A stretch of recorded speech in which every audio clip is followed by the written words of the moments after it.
Hi అండి.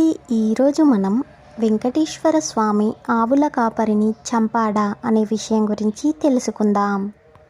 పూర్వం విష్ణువుని వదిలి లక్ష్మీదేవి వెళ్ళిపోయినప్పుడు లక్ష్మీదేవిని వెతుక్కుంటూ విష్ణువు ఈ భూలోకంలో శ్రీనివాసుడిగా జన్మించి తిరుమల కొండపై వెతుకుతూ ఉంటాడు.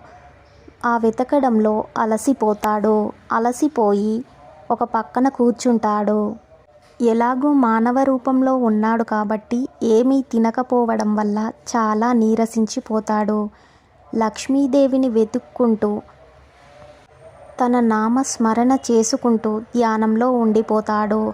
ఆ ధ్యానంలో ఉండగానే శ్రీనివాసుడి చుట్టూ పుట్ట అనేది పెరిగిపోతూ ఉంటుంది. అది చీమలు పెట్టిన పుట్ట పాముల పుట్టగా మారుతుంది.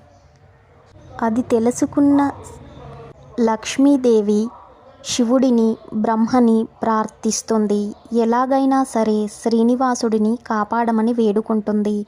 అప్పుడు బ్రహ్మ మరియు శివుడు ఆవు మరియు దూడ రూపంలో చోళరాజు యొక్క ఆవుల మందలో చేరిపోతారు. ఆ పుట్ట దగ్గరికి వెళ్ళి రోజు ఆ పుట్టపైకి ఎక్కి ఆ పుట్టపై పాలు పోస్తూ ఉంటారు. ఆ పుట్టలో పాలు పోసేది శివుడు బ్రహ్మేనని గ్రహించి శ్రీనివాసుడు ఆ పాలని స్వీకరిస్తూ ఉంటారు. రోజు ఇదే తంతు జరుగుతూ ఉంటుంది. ఆ ఆవుల కాపరికి కోపం వచ్చి రోజు ఇలా పాలని ఎందుకు వృధా చేస్తున్నావు అని ఆ ఆవుపైకి గొడ్డలిని విసురుతాడు. అప్పుడు శ్రీనివాసుడు పుట్ట నుండి బయటికి వచ్చి ఆ ఆవుకి అడ్డంగా నిలబడతాడు. ఆ సమయంలో శ్రీనివాసుడి నుదిటిపైన గాయంగా ఏర్పడి రక్తం కారుతూ ఉంటుంది. కాస్త జుట్టు కూడా ఊడిపోతుంది.